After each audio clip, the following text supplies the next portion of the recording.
السلام علیکم ورحمۃ اللہ وبرکاتہ۔ نماز کے مسائل پہ ہمارے لیکچر چل رہے ہیں۔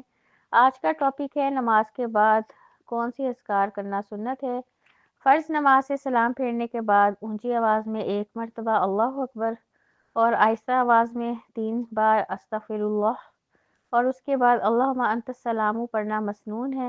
حضرت عبداللہ بن عباس رضی اللہ تعالیٰ عنہما فرماتے ہیں کہ میں آپ صلی اللہ علیہ وآلہ وسلم کی فرض نماز کے اختتام کا اندازہ آپ صلی اللہ علیہ وآلہ وسلم کے اللہ اکبر کہنے کی آواز سے لگایا کرتا تھا۔ یہ بخاری اور مسلم کی حدیث ہے۔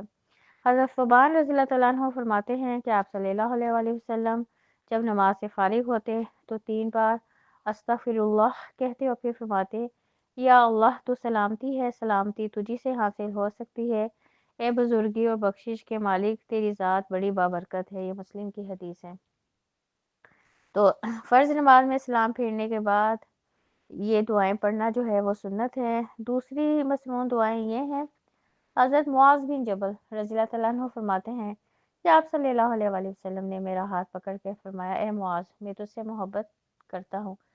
میں نے عرض کیا یا رسول اللہ صلی اللہ علیہ وسلم میں بھی آپ سے محبت کرتا ہوں۔ آپ صلی اللہ علیہ وآلہ وسلم نے ارشاد فرمایا اچھا تو پھر ہر فرض نماز کے بعد یہ کلمات کہنا نہ بھولنا، اے میرے رب مجھے اپنا ذکر، شکر اور اپنی بہترین عبادت کرنے کی توفیق عطا فرما۔ یہ احمد اور ابو داؤد کی حدیث ہے۔ تو اب اس حدیث سے کیا بات پتہ چلتی ہے؟ ایک تو دیکھیں آپ صلی اللہ علیہ وآلہ وسلم کے صحابہ کرام سے اظہار محبت کرتے تھے، اب اللہ کے نبی حضرت معاذ سے کہہ رہے ہیں ان کا ہاتھ پکڑ کے، اور دوسرا کتنی بہترین دعا سکھائی حضرت معاذ کو کہ اللہ تعالیٰ کا ہر وقت ذکر کرنے کی توفیق مانگتے رہنا، شکر کرنے کی توفیق مانگتے رہنا اور عبادت کرنے کی توفیق مانگتے رہنا، کیونکہ اللہ کی توفیق کے بغیر تو ہم کوئی اچھا کام کر ہی نہیں سکتے۔ حضرت مغیرہ بن شعبہ رضی اللہ تعالیٰ عنہ سے روایت ہے کہ آپ صلی اللہ علیہ وآلہ وسلم ہر فرض نماز کے بعد یہ دعا پڑھتے اللہ کے سوا کوئی معبود نہیں، وہ اکیلا ہے، اس کا کوئی شریک نہیں، بادشاہی اسی کی ہے، حمد اسی کے لیے سزاوار ہے، وہ ہر چیز پہ قادر ہے۔ یا اللہ اگر تو کسی کو اپنے فضل سے نوازنا چاہے تو تجھے کوئی روک نہیں سکتا، اور اگر کسی کو اپنی رحمت سے محروم کر دے تو اسے کوئی نواز نہیں سکتا۔ کسی دولت مند کی دولت اسے تیرے عذاب سے نہیں بچا سکتی۔ یہ بخاری اور مسلم کی حدیث ہے۔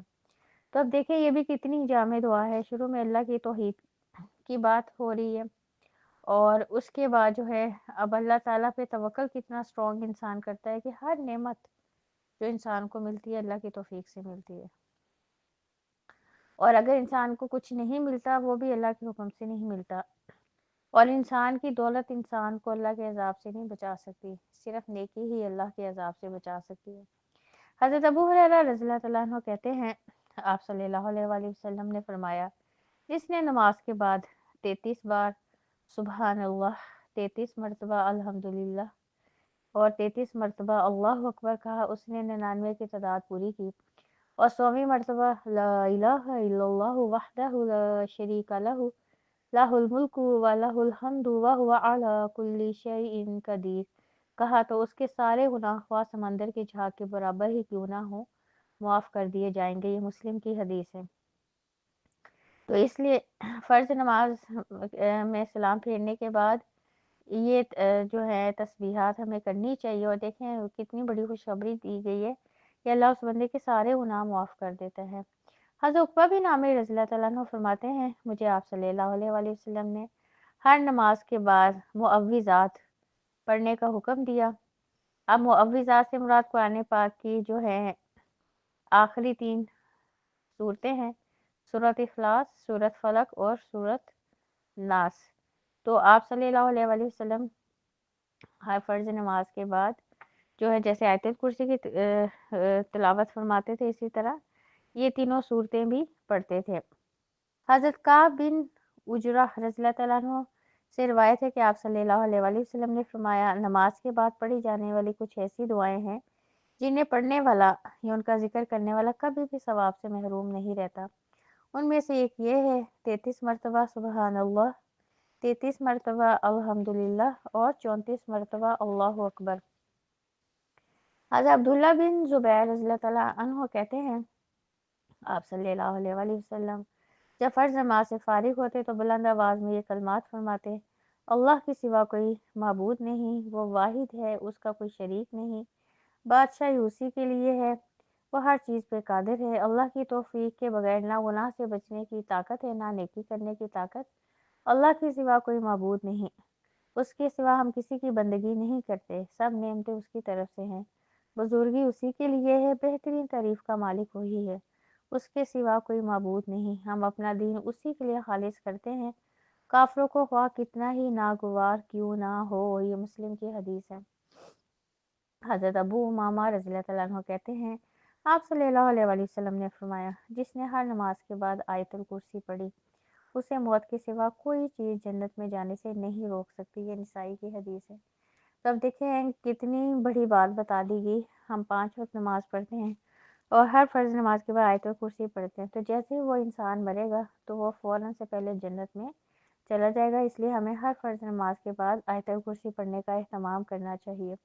حضرت ابو سعید خدری رضی اللہ عنہ کہتے ہیں کہ آپ صلی اللہ علیہ وآلہ وسلم جب نماز سے سلام پھیرتے تو 3 مرتبہ یہ کلمات ارشاد فرماتے: تیرا عزت والا رب ان تمام عیوب سے پاک ہے جو کافر بیان کرتے ہیں، سلامتی ہو رسولوں پر اور حمد کے لائق صرف اللہ رب العالمین کی ذات ہے۔ اب یہ سورہ صفات کی جو ہے سورہ صفات کی آیت نمبر 180، 181 اور 182 ہیں، یعنی کہ سورہ صفات کی آخری 3 آیات ہیں۔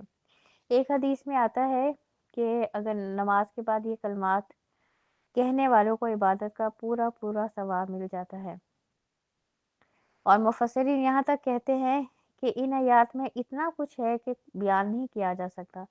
ان آیات کو کسی بھی عبادت کے بعد پڑھنے پر قبولیت کی مہر لگ جاتی ہے اور اللہ تعالیٰ اس عبادت کا بہت اجر دیتا ہے۔ حضرت سعید خدری سے روایت ہے کہ آپ صلی اللہ علیہ وآلہ وسلم نماز ختم ہونے پر یہ آیات تلاوت کرتے تھے۔